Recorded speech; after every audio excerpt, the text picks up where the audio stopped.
Hola, buenas tardes, buenas noches a todos. Soy Carlos Fernández de Héroes de Cavite y vamos a hablar hoy, o nos van a dar una charla muy interesante sobre la contribución hispana en la independencia de Estados Unidos, que ya pronto se acerca la efeméride, ¿no? Hoy tenemos a dos invitados excepcionales de gran trayectoria profesional. Son dos figuras de excepción, nos sentimos muy orgullosos y muy honrados y un privilegio, yo me siento muy privilegiado de poderlos presentar hoy aquí. Tenemos al doctor Tomás Chávez en primer lugar. Tomás Chávez es investigador independiente, consultor historiador, con un doctorado en la Universidad de Nuevo México. En 2004 se jubiló como director ejecutivo del Centro Nacional de Cultura Hispana en Albuquerque y anteriormente dirigió el Palacio de los Gobernadores en Santa Fe, en Nuevo México, durante 21 años nada menos. Yo supe de él precisamente en el año 98, cuando se celebró 400 aniversario de la llegada de Juan de Oñate a Nuevo México, organizado por José Antonio Crespo Francés y Valero. Tomás Chávez ha publicado numerosas reseñas de libros, artículos, 9 libros, y escribió un artículo dominical mensual para la Santa Fe, New Mexico. Recientemente colaboró con el Museo de Arte Colonial Español en la creación de una dotación y fue consultor del University of New Mexico Press y del Foro de Mujeres de Nuevo México. Yo resaltaría en 3 obras de las que ya tiene: La diplomacia de la independencia, documento de Benjamin Franklin en España; Manuel Álvarez, un leonés en el oeste americano; y España y la independencia de Estados Unidos, que es una magnífica obra que yo curiosamente tengo la suerte de tener aquí. Lo tengo en inglés porque cuando lo compré no estaba en español todavía. Fue un viaje que hice a Estados Unidos en el 2004 y nada más que lo vi dije, esto hay que comprarlo sí o sí. Y aquí lo tengo. Para mí es un poco una gran satisfacción tener esta magnífica obra que hacía falta, ¿no? Hacía muchísima falta, ¿no? Y bueno, voy a dar paso también a nuestro segundo ponente o colaborador, es Eduardo Garrigues. Eduardo Garrigues fue embajador de España, fue embajador de España y escritor, licenciado por la Facultad de Derecho de la Universidad Complutense de Madrid. Tras ingresar en la carrera diplomática, es nombrado jefe de países del área del Caribe en el Ministerio de Asuntos Exteriores en 1973. Ha sido consejero de la Representación Permanente de España ante las Naciones Unidas y asesor del Consejo de Seguridad y embajador de España en Namibia y en Noruega. Fue director del Instituto de España en Londres y director general de la Casa de América de Madrid, donde impulsa la creación de la Fundación Consejo de España Estados Unidos, de la que ha sido secretario general y de cuyo patronato sigue siendo miembro honorífico. Tiene varias obras como El canto del urogallo, Artículo sexto, Lluvias de hierba o Al oeste de Babilonia. Así que sin más preámbulo, que creo que me he extendido demasiado, le damos las palabras a nuestros dos invitados de excepción. Buenas tardes a todos, buenas tardes a los dos. Buenas tardes. Buenas tardes. Bueno, Tomás, vamos a empezar, si quieres, empezamos por ti, ya que tú eres el historiador que ha trabajado en profundidad la independencia de Estados Unidos y la gran contribución hispana. Ponnos un poco en contexto esto, por qué, cómo, cuándo, danos unas nociones generales y si acaso vamos alternando entre tu intervención y la de Eduardo Garrigues. Este es por el cupo del gobierno de España, en verdad. En 87 mando banderas de los regimientos españoles que luchan contra los ingleses en la guerra de independencia de Estados Unidos. Yo era un conservador en un museo histórico en Nuevo México y encontrar estas banderas y piensan, ¿qué es esto? Y de este momento empezó en este camino de investigar y escribir sobre la independencia de Estados Unidos y ayuda de España. Este es que pasó. Y con suerte España me invita para investigar ya como una beca de Fulbright en 87. Este es que pasó. ¿Qué aventura, cómo fue la de meterte en un trabajo como este? Y cuéntanos un poco de tu trabajo y del hecho histórico, del evento histórico. Bueno, este libro era el primero de este tema que yo escribí. Este es en función del beca Fulbright y un beca del gobierno año después. Me fui a los archivos de Indias y Simancas y archivos nacionales y encontré documentos en España que nadie usa, ningún historiador en los Estados Unidos usan y ni conocen también.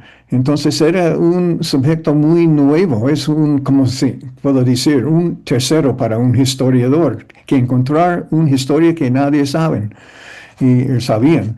Y entonces yo empezó en 87 con la investigación y el primer libro es que tiene tú ahora.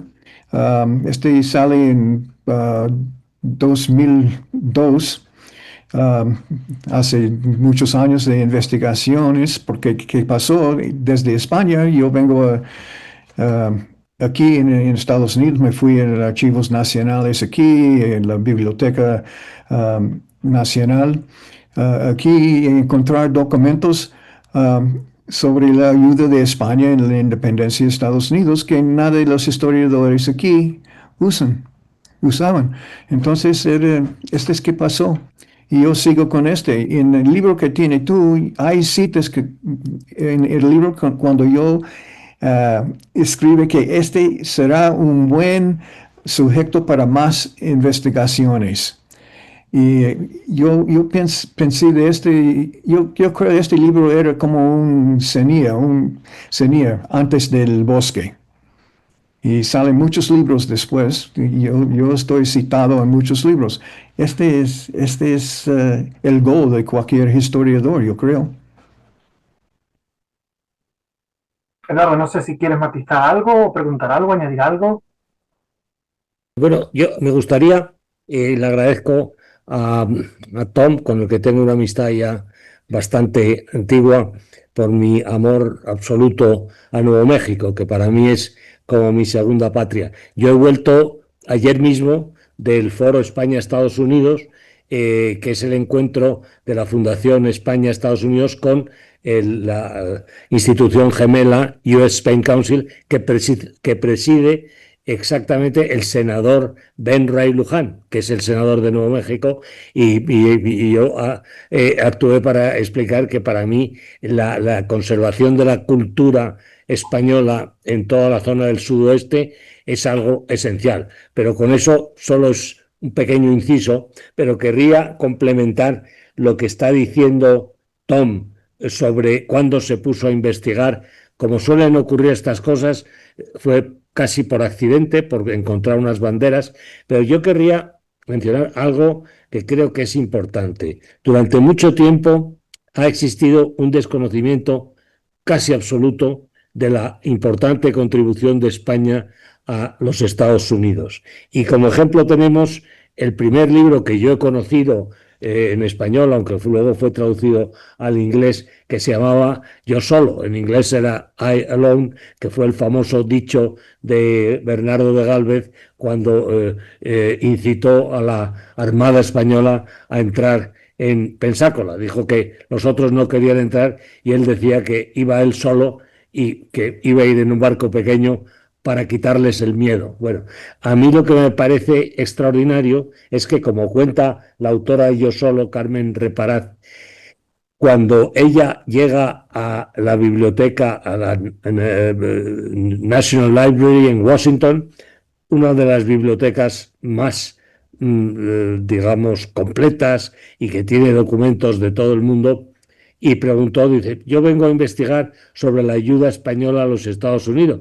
Y el clerk, el recepcionista, dice, pero es que aquí no tenemos documentos sobre eso, lo cual obviamente no era cierto. Entonces, con la ayuda de Tom y de otras personas que se han metido en ese tema, de pronto se ha descubierto que había existido una ayuda y que se podía hacer historias sobre ello. Es interesante porque la primera vez cuando me fui al Archivo Nacional con este tema, yo pregunto a la gente ya, ¿qué tienen sobre la independencia España y la ayuda de independencia de Estados Unidos? Y ellos me respuesta, no tenemos nada de nada de este. Entonces yo digo, mira, hay algo sobre, yo recuerdo George Gibson y el navío Rattletrap que se fue a Nueva Orleans. Y inmediatamente encuentro documentos. Y yo dije, mire, este documento es sobre este hombre que se va abajo en el río Mississippi a Nueva Orleans para preguntar para ayuda en la independencia de quién? España, porque Nueva Orleans era parte del emperador de España. Entonces, los archivistas no entienden hasta que yo puedo explicar. No piensan que este es posible, pero está.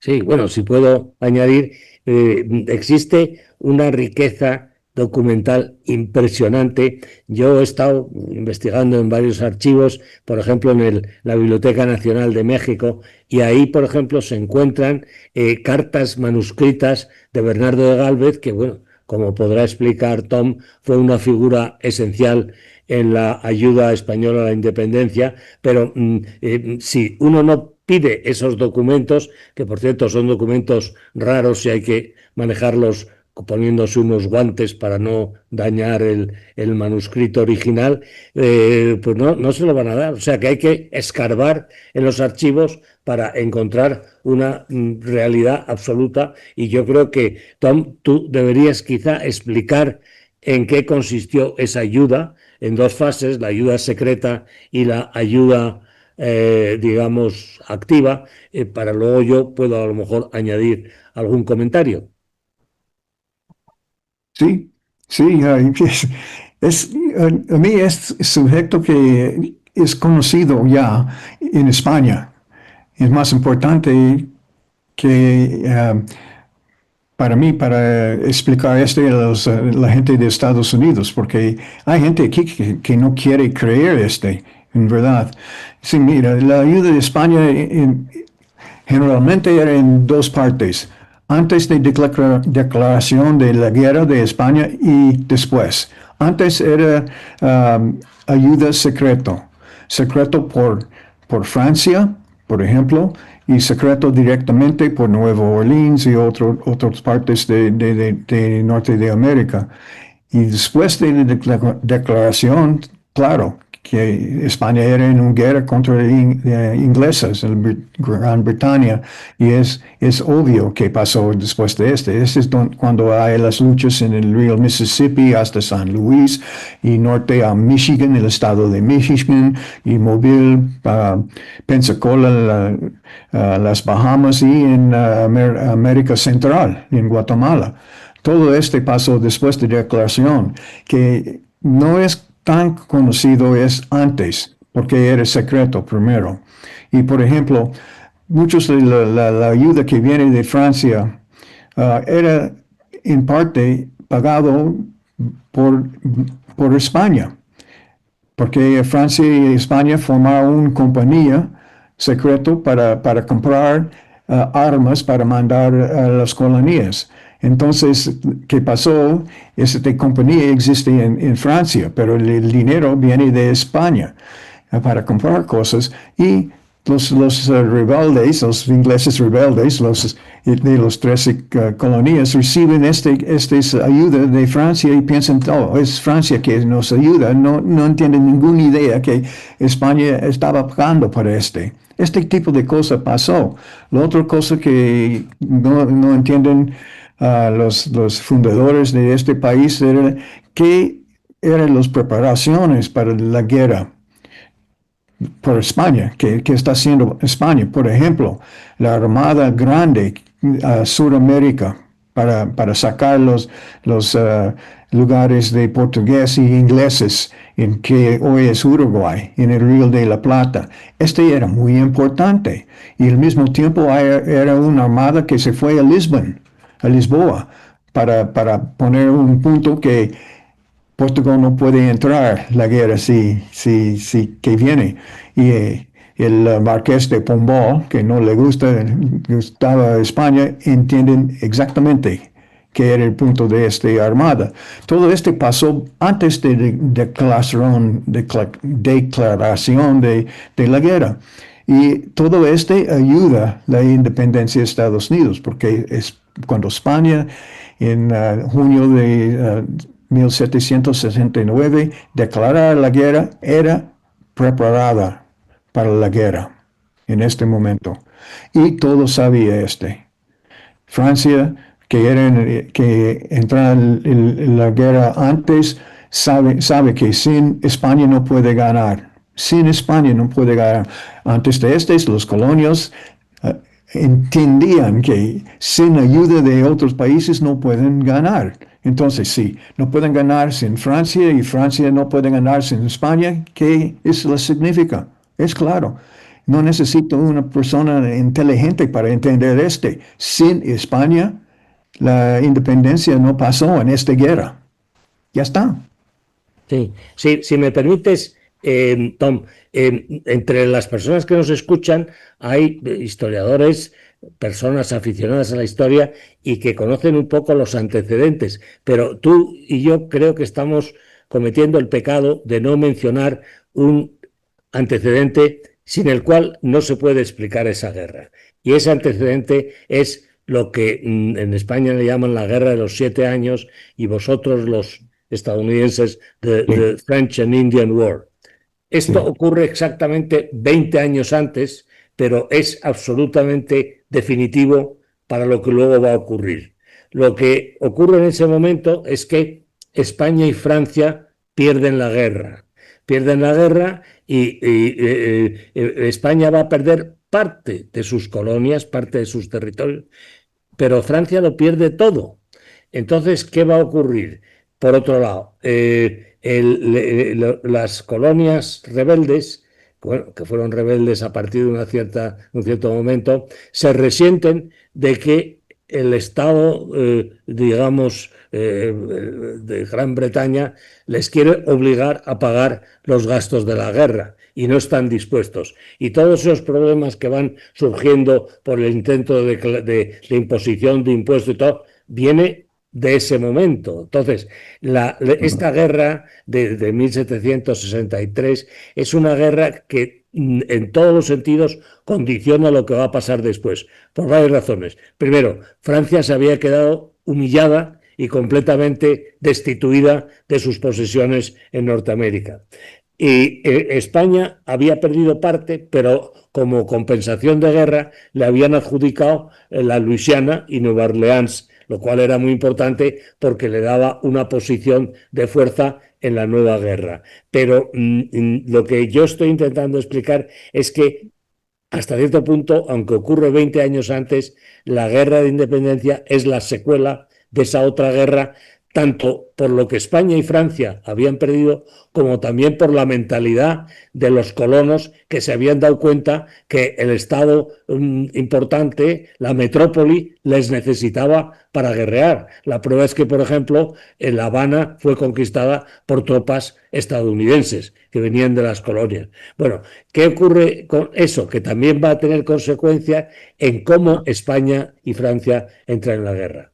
Para Francia, que como hemos dicho, había perdido totalmente sus territorios en Norteamérica, excepto algún pequeño territorio en las Antillas, para ellos no tienen nada que perder. Luego, en cuanto que se hace la declaración de independencia y le piden ayuda, se lanza sin dudarlo, sin tener ninguna reserva en contra de Inglaterra, porque había perdido todo, no tenía nada que perder. En cambio, España tarda más, es más cautelosa. ¿Por qué? Porque temía que declarar la guerra inmediatamente a Inglaterra iba a ser muy costoso, porque iba a mandar a sus flotas, sus corsarios, en contra de todos los territorios de América Meridional.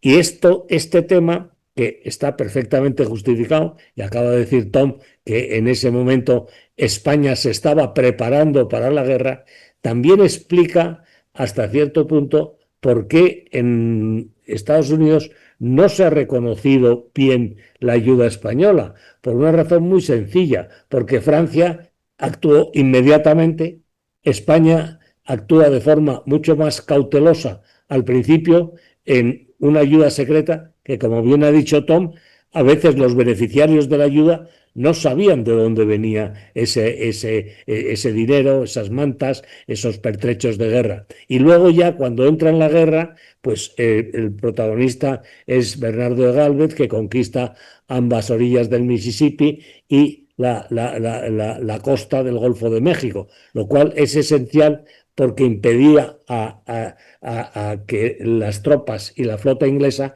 tomase a los rebeldes desde el sur.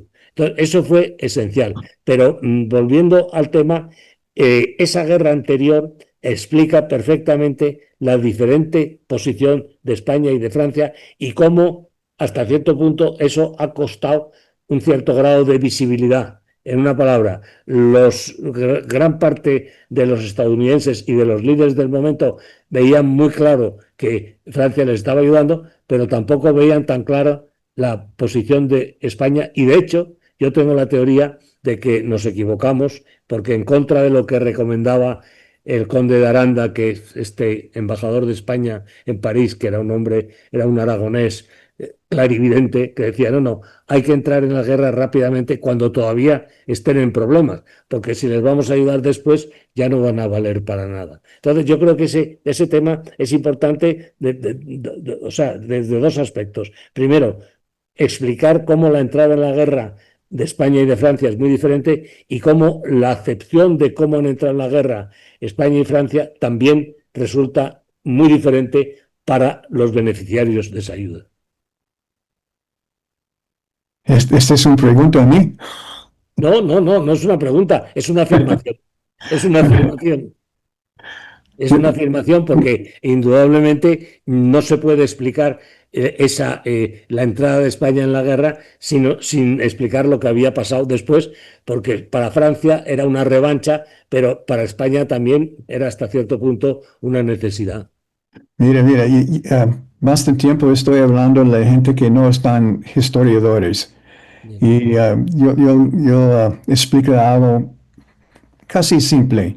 Yo les dice, mira, esta guerra de 9 años, 7 años, que se llama aquí French and Indian, la guerra de franceses y indios en Estados Unidos. Yo le dice, mira, ¿quién perdió este? Francia y España. ¿Y cómo explica Eduardo Francia más de todo? ¿Y qué pasó? Inglaterra no están buen ganadores. No están buenos ganadores. Usa esta oportunidad para mostrar el poder y expandir en Centro de América y Sur de América, con Portugal, por supuesto, y estas cosas. Y la otra cosa es, quiere para las colonias para pagar para la guerra en América. Y las colonias dicen que no. ¿Por qué? Luchamos y hay soldados, somos los soldados, murieron en esta guerra también, ¿por qué paga más? Y Inglaterra, el país madre, piensa que las colonias existen para pagar para todo, en punto de vista de los americanos. Entonces, pasó, esta es la razón para la revolución, porque Inglaterra quiere poner impuestos para pagar para la guerra pasado, y los colonias dicen, no, sin representación, no tiene razón. Entonces, empezó. Yo puedo decir, esta semana era el 4 de julio aquí, la gran celebración de declaración de independencia. Yo explico a la gente, mire, el Congreso, el segundo Congreso Continental, pasa una resolución de independencia 2 días antes de 4 de julio. La declaración era una explicación pública para el rey de Inglaterra, más de todo, por qué pasó esta resolución. Entonces, la declaración de independencia es 12 de julio. No conocimos desde aquí, pero vamos a ver. Y la otra cosa es, antes de la declaración de independencia, los rebeldes estaban luchando. Antes de era Bunker Hill, era el masacre de Boston, era la fiesta de té en Boston. Hay luchando, hay muertos, hay sangre que está en la tierra. Y está pasando. Y en este momento también, poco antes de la declaración de independencia, es cuando George Gibson en barco de Rattletrap se fue a Nueva Orleans antes de declaración de independencia. Entonces, todo el mundo sabe qué está pasando. Sabían qué está pasando. Y en este momento es claro en los documentos en España que el gobierno de España entienden que esta revolución es serio, y saben que se va a continuar, se manda ayuda, se envía ayuda allá. ¿Para qué? Para comprar tiempo para preparar. ¿Y qué pasó con Francia? Francia era el gran, ¿cómo se dice? Perder todo en la guerra antes. ¿Y por qué de Inglaterra? Es como Inglaterra, el rey de Francia, los oficiales de Francia quieren hacer algo contra Inglaterra y no pueden esperar. Hay correspondencia desde Francia y España. Oficiales de Francia dicen, vamos, queremos entrar en la guerra, es como dice Eduardo, el conde de Irlanda quiere entrar en la guerra antes también, pero los oficiales en Madrid saben mucho más. Tiene gente en las colonias con el Congreso, y que saben qué está pasando en Havana y Nueva Orleans, y tienen más información de Conde de Irlanda y Francia. Y España está diciendo todo el tiempo, espera, y el tiempo viene. ¿Y qué pasó? Cuando Francia está en la guerra y no puede ganar, Florida Blanca, el ministro de Estado de España, tiene todas las cartas. Y él dice, ok, Inglaterra, vamos a entrar a esta guerra y tú vas a perder, porque los armadas de Francia y España juntos están más grandes que tienen ustedes. Este es primero. Segundo, vamos a negociar un paz. Y Inglaterra no quiere un paz con independencia de las colonias. España dice, Florida Blanca dice, este es fuera de discusión. Este es fuera de discusión. ¿Qué pasó con las historias en Estados Unidos? Los historiadores, por alguna razón, están escribiendo que en este momento España está vendido nuestra independencia. Pero los documentos es exactamente contrario de este. Exactamente. Entonces, el rey Jorge de Inglaterra, que era una leyenda en tu mente, no puede creer que va a perder una parte del gran emperador de Inglaterra, y por fin España declara guerra contra Inglaterra. Ya está. ¿Y qué pasó? Inglaterra perdió. Hay un tema que creo que ha mencionado Tom Chávez, pero que conviene insistir. Uno de los, yo diría que un discípulo, por lo menos ha escrito después de que Tom publicara el famoso libro sobre la ayuda de España a la independencia, que se llama Larry Ferreiro. Y Larry Ferreiro, en su obra que se llama Hermanos en las Armas, que está en inglés y traducido al español, desarrolla una tesis que a mí me parece bastante interesante. Tom había dicho que la declaración de independencia estaba dirigida al rey de Inglaterra, cual es lógico. Pero la tesis de Larry Ferreiro es que la razón fundamental es que solo una vez que se hubieran declarado como una entidad nacional, podían pedir ayuda a Francia y a España. Y entonces por eso inmediatamente mandaron, después de la declaración de independencia, una delegación a París que negoció con Francia y con España. Y a mí eso me parece muy interesante, cómo la declaración de independencia es un paso previo a que puedan pedir la ayuda a los estados monárquicos. Sí, tiene razón. La declaración era, ¿cómo se puede decir? Un comercial internacional, que estamos haciendo aquí es serio. Y vamos, porque firma esta declaración, vamos a poner nuestras vidas detrás de este. Este era la declaración, era para ayuda, claro. Era para una explicación a Inglaterra también, pero ya, sí. Era un punto muy clave. Pero yo quiero decir, cuando celebrar nuestra independencia aquí, no, Estados Unidos no existe durante la Declaración de Independencia. Este no pasó antes de 83, cuando ganó en el guerra. Pero antes de este era una cuestión abierta. Y la otra cosa es, los colonias no sabían que quieren un país juntos o estados separados. Este pasó con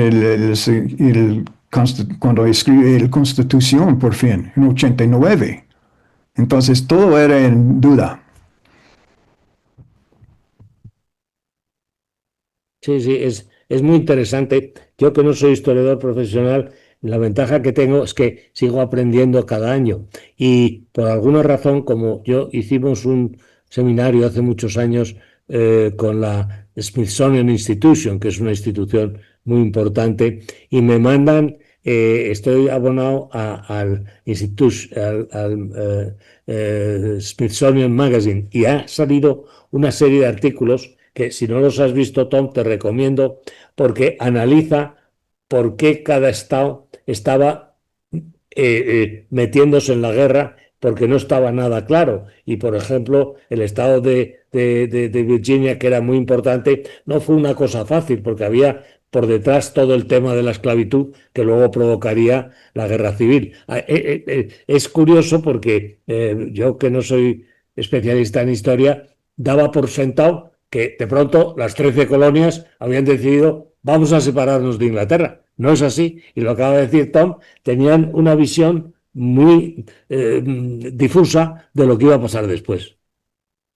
Sí, sí, Yo creo que quizás, si me permites, yo no sé si hablo no por conocer, por saber más, sino por ser más viejo, pero quizás sería bueno indicar un poco las etapas de la guerra, como a partir de 1779 España entra en la guerra, en parte porque tenía un pacto con el otro país de borbónico, y entonces tenía que entrar en la guerra. Pero a partir de ese momento se produce realmente la decisión más importante, que es la entrada a través de las tropas de Bernardo de Gálvez. Primero conquistan ambos lados del Mississippi y luego establecen digamos, esa posesión del sur, de las Californias y de la cuenca del Golfo de México,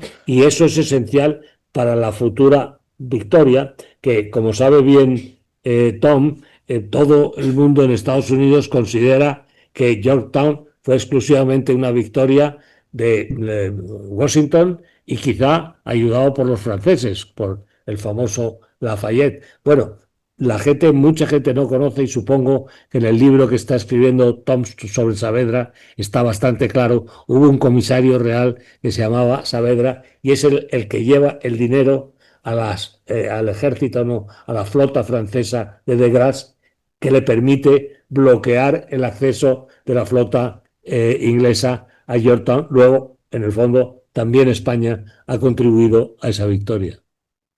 sí. Gracias para publicidad. Sí, es verdad.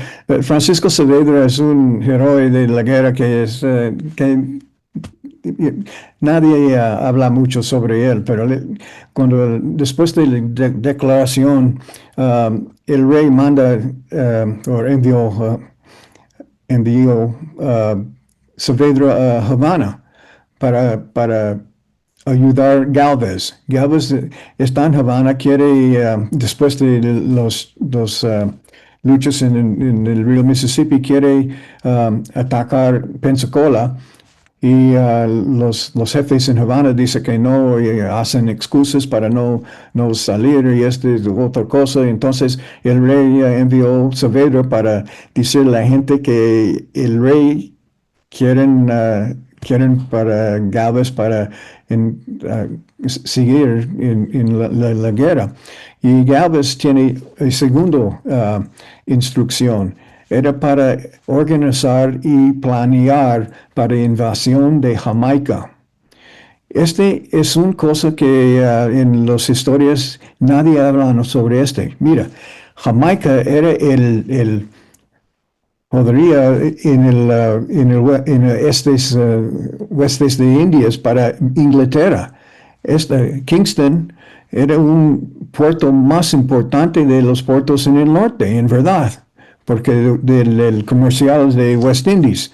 Entonces, está Saavedra con Gracie hablando sobre la invasión de Jamaica, porque esa invasión va a Francia y España juntos. Y en este momento vienen las noticias que la Armada de Inglaterra y el Ejército de Inglaterra está separado, y el Ejército está en el sur, en el Chesapeake Bay. Entonces, él, cuando escucha esta noticia, ¿y por qué la Armada de Inglaterra no está allá? Porque Inglaterra escucha que Francia y España están planeando una invasión de Inglaterra. Entonces, no quiere mandar la Armada Sur con Lord Cornwallis y el ejército de Inglaterra. Entonces, está separado. Este es un clave en esta guerra. Entonces, Saavedra dice a Gracie, va al norte inmediatamente, esta es la oportunidad. Y Gracie dice, no, me voy con parte de mi armada. No, deja poco aquí para defender nuestro puerto que hoy es Haití y Cabo Francés en este día.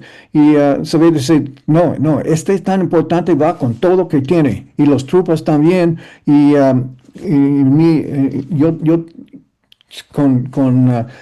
Si tiene fe en mí, me voy a mandar o enviar un mensaje a Havana para nuestra armada ayudar en la defensa de Cabo Francés. Y Gracie dice, ok, bueno, muy bien, me voy, pero hay otro problema. ¿Qué problema? No hay dinero. No hay dinero. En este momento se dice, me voy a enviar un orden a Havana para sacar dinero para pagar por este. Y Gracie dice, no, yo no tengo fe en este, tengo fe en ti, entonces tú vas a Havana para este dinero. Y pone Saavedra en el frigata más rápido de todo, él se fue a Havana y la Armada del Tercero de México no está, no hay dinero, entonces decidieron que vamos a pedir para la gente en Havana. Havana en este momento era una de las dos ciudades más ricas en las Américas, porque los comerciales. Entonces, esta gente en un tarde pone todo el dinero que necesita. Era como casi un impuesto, pero va a pagar después con el dinero de México. Entonces, este dinero va a la Armada de Gracie, que está esperando para el dinero, y con este dinero es que pagó para el batalla y la victoria de Yorktown. Este pasó. La otra cosa que es muy interesante en que yo entendí cuando estoy leyendo los documentos, por un acuerdo con Francia, España era pagando por la armada en la Caribbean. Entonces, Gracie, todo el dinero que tiene Gracie para los navios y los soldados era dinero de México, que España está enviando allá para ayudar a los franceses. Es otra cosa que este no pasó en la historia de Estados Unidos. ¿Y por qué? Porque era entre España y Francia. Un acuerdo entre España y Francia. Este es nuevo. Nadie escribe en ningún libro hasta ahora. Entonces, este es muy interesante.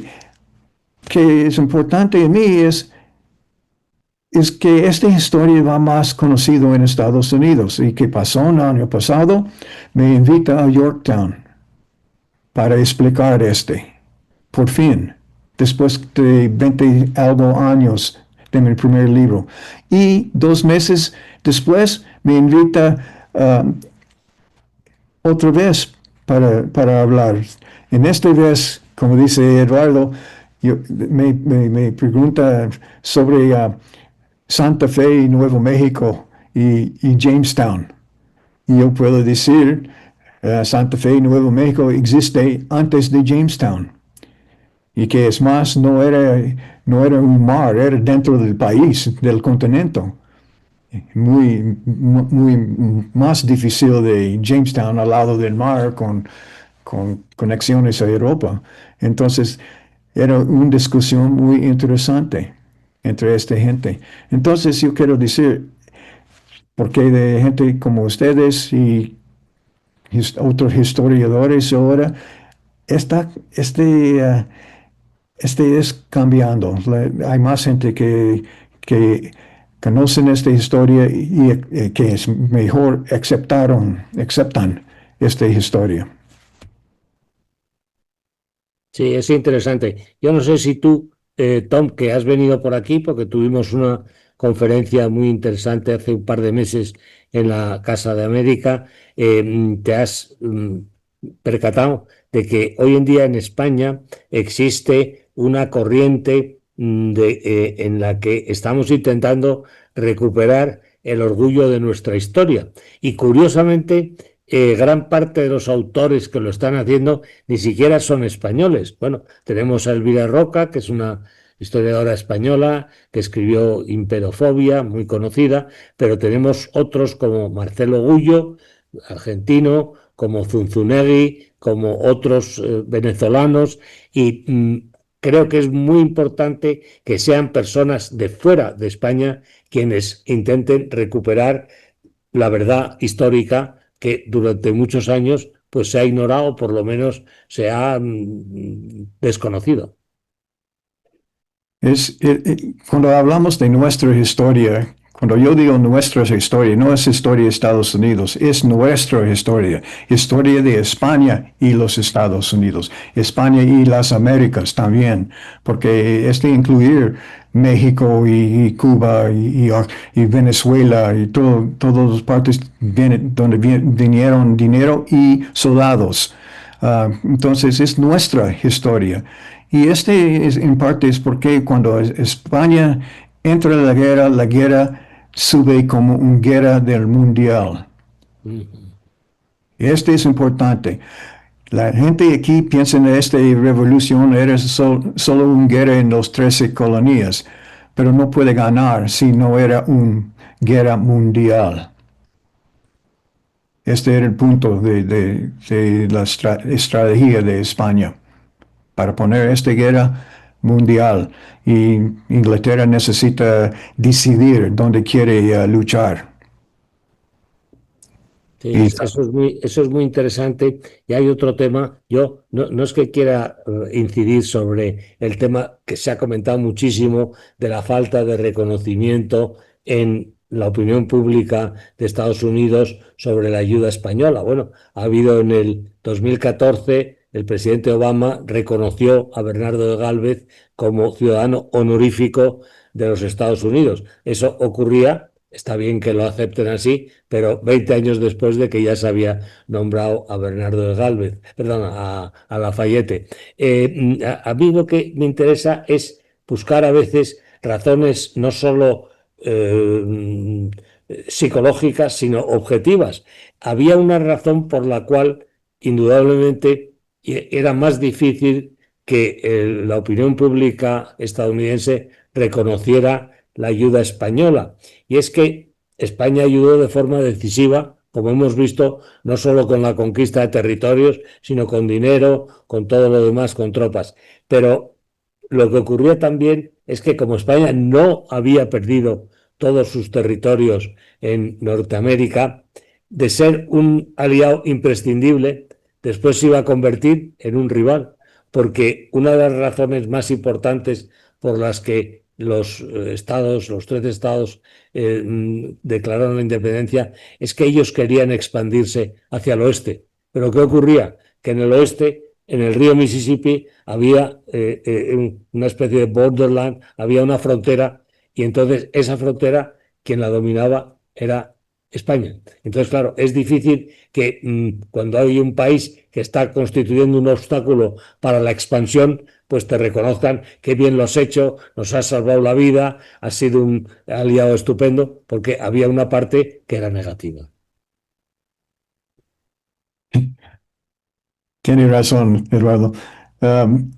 Mira, el parte del suroeste de Estados Unidos y norte de México es un sujeto que se llama Borderland Studies. Es porque somos la misma gente, en verdad, y compartir la misma historia. Pero desde aquí, yo supongo, necesitan a alguien aquí para investigar por qué tenemos estas banderas como regalos de España. Porque cuando yo empecé con estas investigaciones, me invita a New Inglaterra para hablar sobre esto y la gente no quieren creer en este. En un momento yo necesito decir, mira, si no me crees, bien, pero lee mi libro, hay citas. Y las citas son de George Washington y John Adams y Patricio Enrique, Patrick Henry.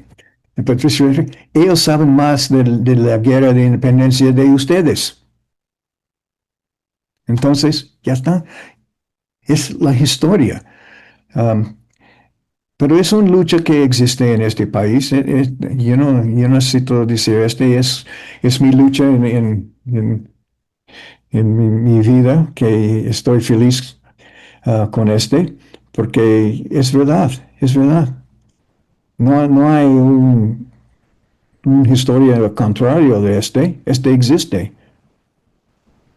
Sí, es interesante. Yo antes refería que había de ese desconocimiento o falta de reconocimiento razones objetivas, como era lo de la frontera del Mississippi, pero también subjetivas, porque el hecho de que los estados rebeldes quisieran separarse de la metrópoli no significa que muchos de sus líderes habían estudiado la historia en Inglaterra.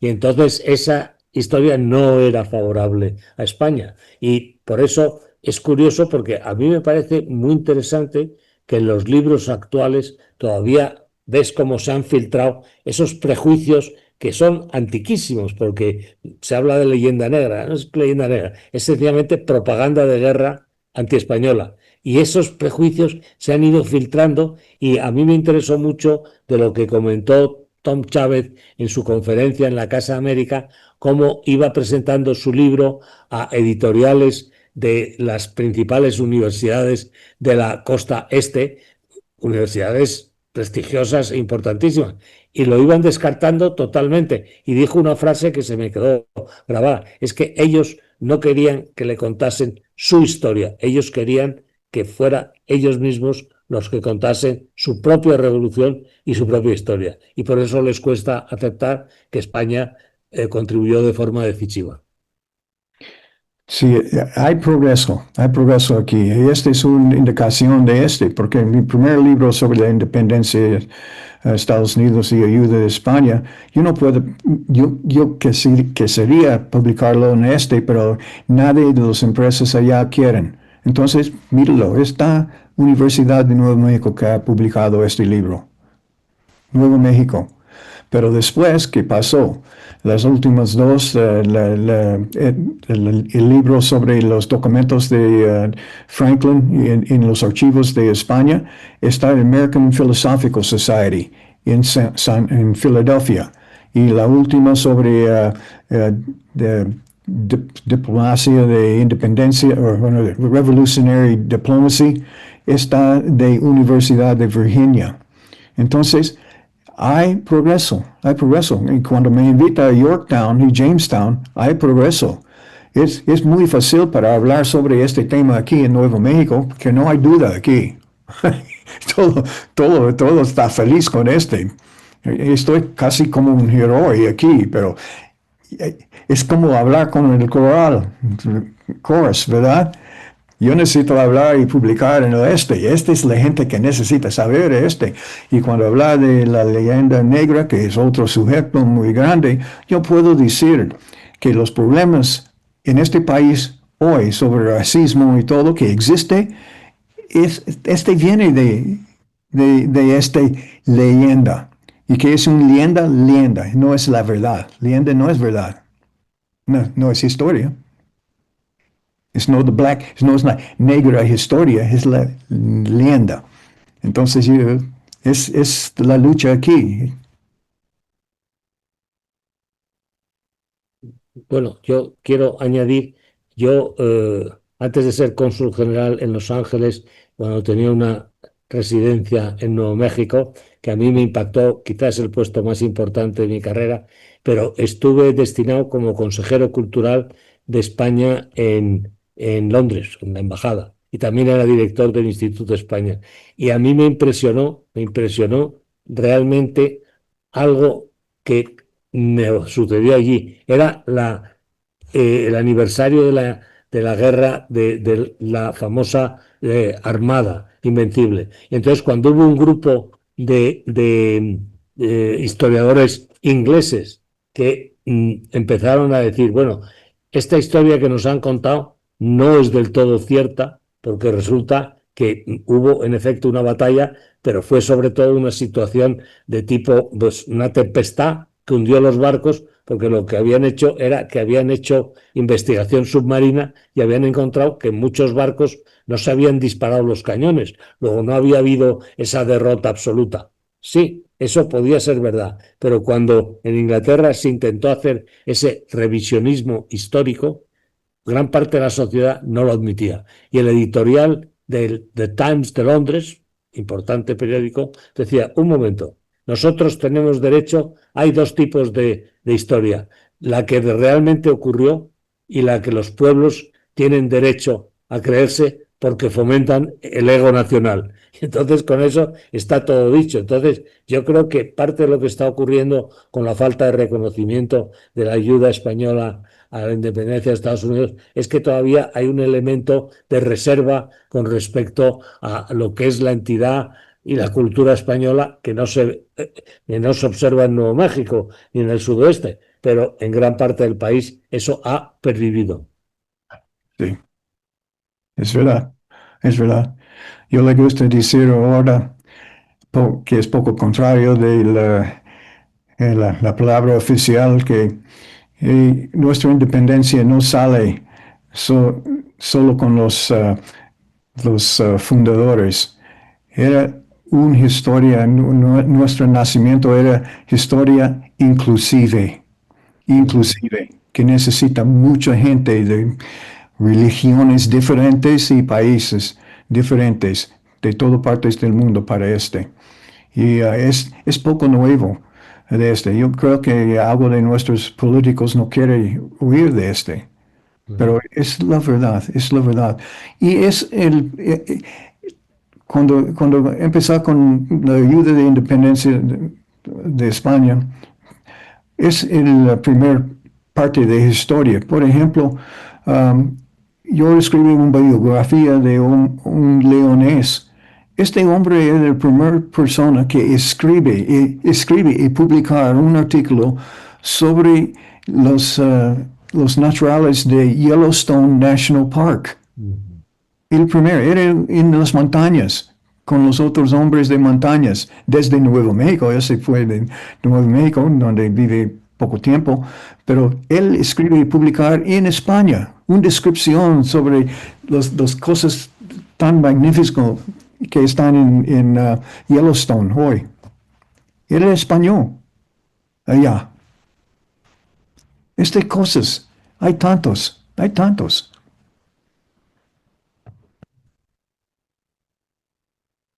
Bueno, sería bueno a lo mejor que hubiera alguna pregunta de algo que no haya quedado claro. Todo.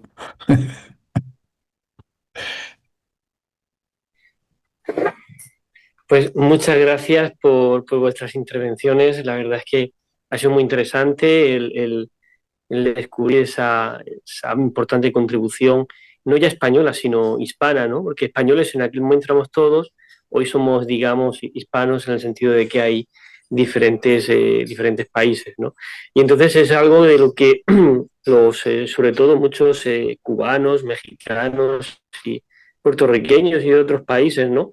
Que no se vean, es algo que sube la autoestima, ¿no? Eso es el pensar que sus antepasados contribuyeron al país en el que hoy están, a forjar el país en el que hoy están viviendo y por lo tanto no son al fin y al cabo tan inmigrantes, ¿no? En el sentido de que sus antepasados contribuyeron a forjar el país en el que hoy van a trabajar y aportar, ¿no? Hay alrededor de 60, 65 millones de hispanos, ¿no? Y para eso es importante que esos hispanos enganchen con sus raíces, y sus raíces es la monarquía hispánica, ¿no? Cuando estábamos todos juntos, y en la medida que te sientes heredero de España, de esa historia compartida y tal, pues también puedes sentirte como esos logros como tuyos, ¿no? Entonces, bueno, es mi forma de verlo. Y bueno, no sé si hay alguien que quiere participar. Bueno, Jorge Luis García, nuestro compañero, que no sé si está por Estados Unidos o por España ahora. Si quieres intervenir, cuando quieras. Sí, hola a todos. Yo estoy aquí en España todavía. Ya me iré en octubre en septiembre me iré para Estados Unidos. Yo solo quería saludar a Tomás. Estuvimos compartiendo una cena hace un par de años en Albuquerque, no sé si recordará. Felicitarle también por la conferencia. Un pajarito me dijo que andaba un poco triste porque en la conferencia que dio en la Casa de América hace 2 meses, estaba un poco descontento con su español. Y yo le quiero dar ánimos porque el español que tiene es estupendo y lo hemos entendido todos perfectamente. Entonces, que no se sienta mal porque lo ha estado haciendo muy bien. Es mucho mejor que mi inglés. Yeah. En otoño nos veremos por allí, por Albuquerque, que ya me ha dicho Marta Vera que tengo varias conferencias por allí pendientes. Y espero verte por allí en otoño. Y bueno, yo tampoco no tengo ninguna pregunta, solo entré para confirmar que mi trabajo sobre este tema pues va por el buen camino y entiendo que coincidimos en todo prácticamente, así es que me quedo muy tranquilo. Muchas gracias, Tomás, por esta conferencia. Te mando un saludo. Gracias, gracias.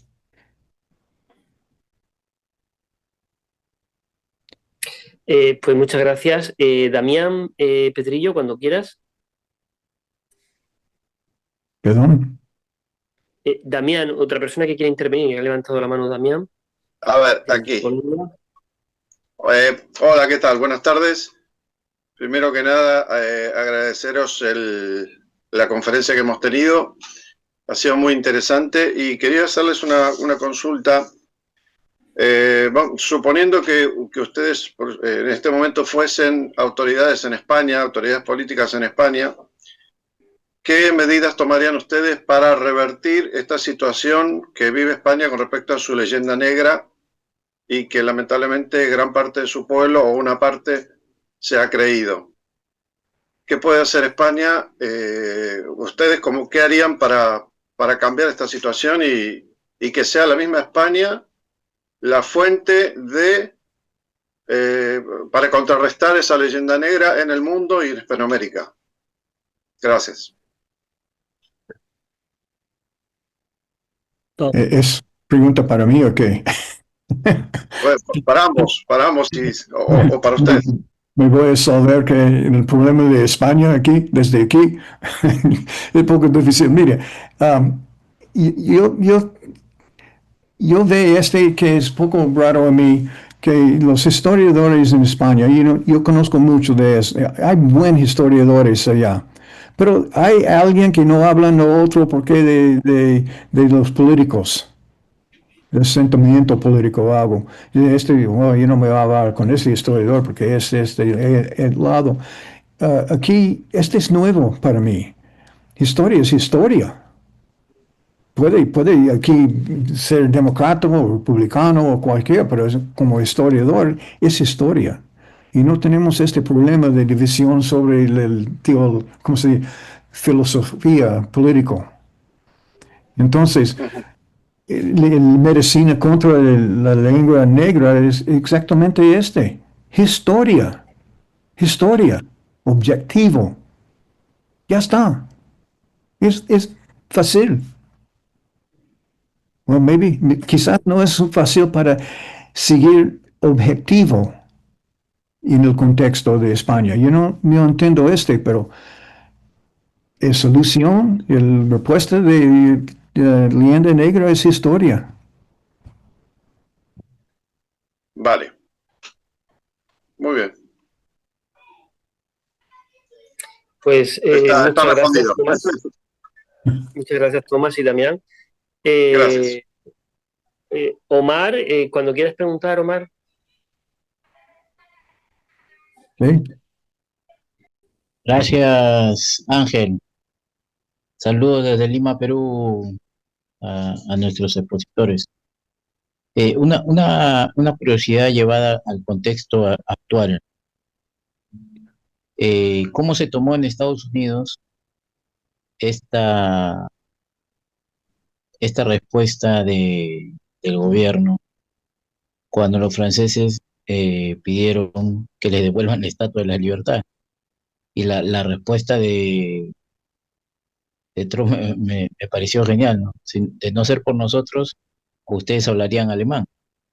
Esto refiriéndose a la Segunda Guerra Mundial, ¿no? Entonces, y esta pregunta reflexiva, ¿usted cree que la historia viene cargada con un sesgo ideológico? Concluyo con eso mi... Yo no escucho bien la pregunta.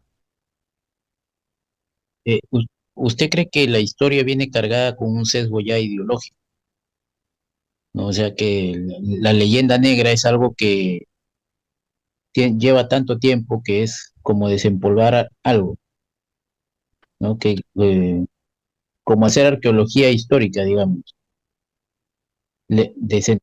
quitar tanto polvo de encima que son pocos los que tienen la intención, pues, de hacerlo, ¿no? Y lo otro era sobre el comentario acerca de los franceses, de que devuelvan la Estatua de la Libertad, lo que Estados Unidos respondió, que de no ser por ellos, los franceses hablarían alemán.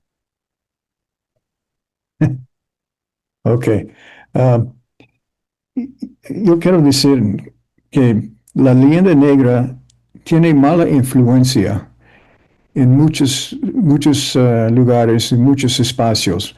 Por ejemplo, más grande la diplomacia de los Estados Unidos hasta hoy y las relaciones con Perú o Argentina o Venezuela. Parte de la mentalidad detrás de nuestra diplomacia es la leyenda negra. Y me voy a hacer poco controversial, pero esta leyenda es muy fuerte en nuestro presidente hoy. Lo siento, pero es. Entonces, cuando piensan la influencia de esta leyenda en la diplomacia de un país tan fuerte como Estados Unidos, puede imaginar bajo de la influencia de Es un enfermo que es muy malo para el mundo, no solo de Estados Unidos, no solo de España, para el mundo. Y yo creo que la gente en Sudamérica saben claramente.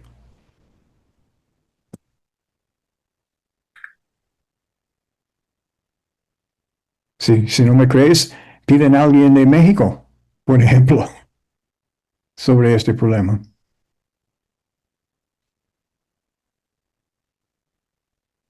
Pues muchísimas gracias. ¿Alguien más quiere intervenir?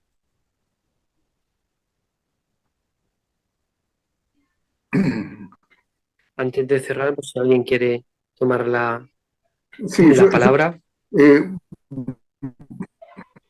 Estoy sin video. ¿Me oyen? ¿Hola?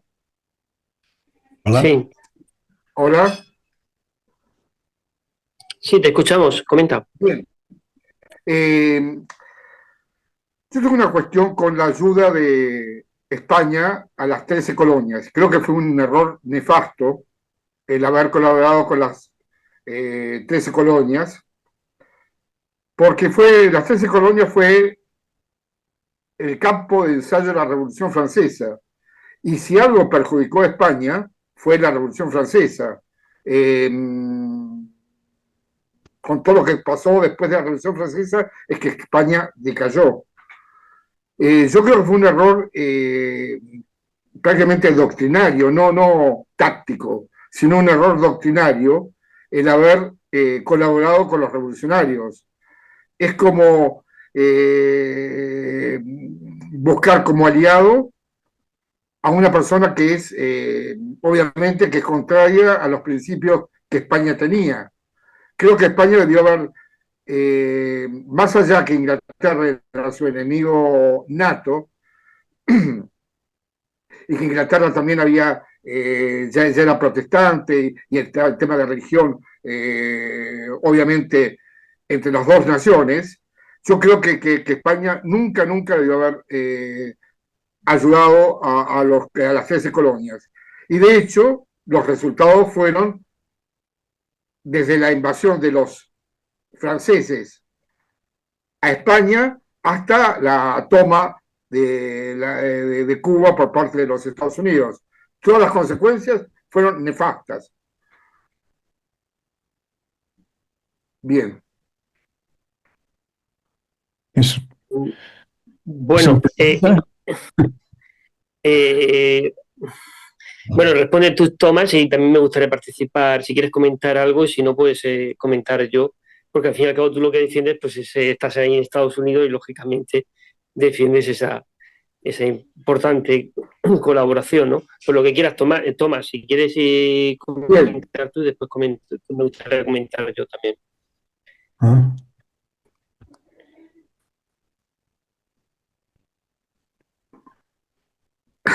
Pues, Yo no escucho a ver, bien. bueno, pues Okay. comento yo.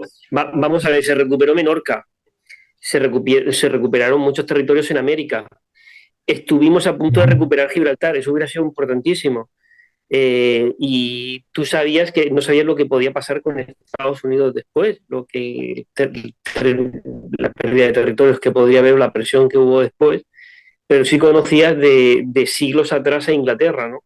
Entonces, yo creo que yo estoy hablando de como asociación, ¿no? Como el punto de vista de la asociación. O sea, todo lo pasado, como comentaba Jorge Luis, pues es muy fácil hablar, ¿no? Pero en aquel momento, pues parecía lo más lógico, teniendo en cuenta los 200, tirando hacia atrás 200 o 300 años, ¿no?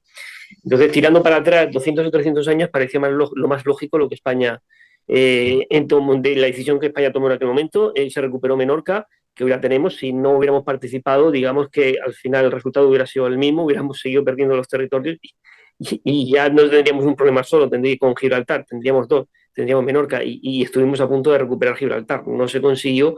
Si a lo mejor se llegara a alargar la guerra unos meses más, a lo mejor se recupera y no estaríamos con la humillación de tener una colonia dentro de nuestro país, ¿no? Bueno, no sé si Tomás o Eduardo quieren completar algo más, y si no, pues no sé si es... Damián, te vale la respuesta. Sí. Yo no tengo más. Bueno, pues... bueno, pues no sé si hay alguien más que quiere comentar. Carlos, ¿tú quieres despedir un poco? Bueno, no sé. Bueno, yo que sí, estoy con el móvil. ¿Puedes leer los comentarios del chat? Alejandro Ten acaba de entrar, ¿no? Quiero hacer una pregunta, ¿no? Ya la última, ¿eh? La última porque nos tenemos ya que marchar. Venga, Alejandro. Y muchas gracias. ¿Me escuchan? Sí. Sí. ¿Qué tal? Muy buenas tardes a todos desde México. Yo a mí, por ejemplo, no me queda claro a veces como que el propósito de buscar que en Estados Unidos se reconozca la ayuda española, sobre todo en estos momentos geopolíticos, donde hay, pues obviamente, incluso ya Donald Trump acaba de oficializar el inglés, ¿no? En Estados Unidos no había idioma oficial previamente. Entonces, a mí, por ejemplo, no me queda claro, incluso como mexicano, quizá como hispanoamericano me puede dar señales, quizá erróneas, ¿no? Como, no sé, no me queda claro cuál es el propósito que se busca con que en Estados Unidos se reconozca eso. Nada más. Bien, Yo tengo una respuesta. Vamos a ver, aquí hay dos elementos que uno puede ser el mero elemento de buscar la objetividad histórica. O sea, cuando un país se ha volcado con medios financieros, con medios materiales, con muchos hombres en una guerra, tiene derecho que se le reconozca esa aportación. Pero sobre todo, usted que es mismo se ha definido como hispano, hay otro tema importantísimo, que es que en esa guerra de España contra Inglaterra, Bernardo de Gálvez era un general malagueño, pero las tropas que dirigía en gran parte eran del mundo hispano. Entonces a mí no lo conseguiré mientras viva, pero a mí me interesaría muchísimo que la población de origen hispano de Estados Unidos pudiera tener acceso a la historia objetiva y se diera cuenta de que ellos no tienen por qué aceptar humillaciones, porque ellos participaron en la independencia del país. Esa es una gran mm, razón para que queramos exigir el reconocimiento de la ayuda a la independencia. Excelente. Muchas gracias. Es importante, en verdad, desde el punto de vista de Estados Unidos, que era ayuda de otras partes de Hispanoamérica, de México, de Argentina, de Venezuela. Sí, el centro de América, las luchas en Centroamérica en esta guerra era peor de toda parte de esta guerra. Porque de clima, porque de los soldados allá era tan difícil allá. Y era clave para la independencia, esta parte. Sin una parte u otra, independencia no sale en esta guerra. Esta es verdad. Y otra cosa, yo quiero decir, en este momento las colonias eran provincias del emperador de España. Y los oficiales saben que independencia está en camino en América, no solo de las 13 colonias de Inglaterra, pero en México era claro, era claro. Y Francisco Saavedra escribe sobre este. Sí, vamos a preparar para este, él dice. ¿Y qué pasó después? Viene Napoleón y toda la historia que saben. ¿Y quién era contra Napoleón? ¿Quién organizó el batalla de Bailén? Saavedra. Saavedra, desde Sevilla, del Junto de Sevilla. Y él manda, él tenía esta idea para preguntar ayuda de las provincias. Y la gente dice, las provincias no quieren ayudar a España, quieren independencia. Y él dice, quieren ayudarnos más de la dictadorship, de la autoridad de Napoleón. Y este pasó. Viene ayuda de las provincias a España contra Napoleón. Y otra cosa, porque él pide para esta ayuda, vienen barcos de Estados Unidos. Thomas Jefferson, el presidente, baja el embargo contra España para ayudar la resistencia a Napoleón. Estos barcos, hay nombres de barcos de Estados Unidos que existen en los documentos que llegaron en Cádiz. En Cádiz. Entonces, la historia de Hispanoamérica es muy complicado porque hay más de un país, por supuesto, pero cada país tiene un historia propia también, pero es una historia en un contexto de todas nuestras historias. No puede estudiar una historia como sin el contexto. El contexto es grande para toda la historia. Bueno, si no hay ninguna otra más pregunta, nos despedimos aquí. Ángel, te paso la palabra, tú ya cierras cierras la teleconferencia. Muchísimas gracias, Tomás, muchísimas gracias, Eduardo, y muchísimas gracias a todos los asistentes por vuestra asistencia. Ángel. Pues agradecer una vez más, Tomás. Gracias. Agradecer una vez más, Tomás y a Eduardo, pues Garrigues, que hayan aceptado la invitación. Ha sido muy interesante, muy amena. En breve la tendremos en el canal de conferencias de la asociación y seguro que vamos a seguir trabajando juntos con Eduardo. Pues ya llevamos ya un tiempo trabajando, es muy fructífero la colaboración e incluso nos colaboró en la revista de Raíces Hispanas en los Estados Unidos. No dejen de consultarla en la web de Héroes Cavite, de descarga gratuita. Y con Tomás, pues bueno, supongo que ahora pues se inicia colaboró también anteriormente con la asociación de una conferencia presidencial en Toledo y seguro que vamos a seguir colaborando en Estados Unidos o en España cuando esté por aquí.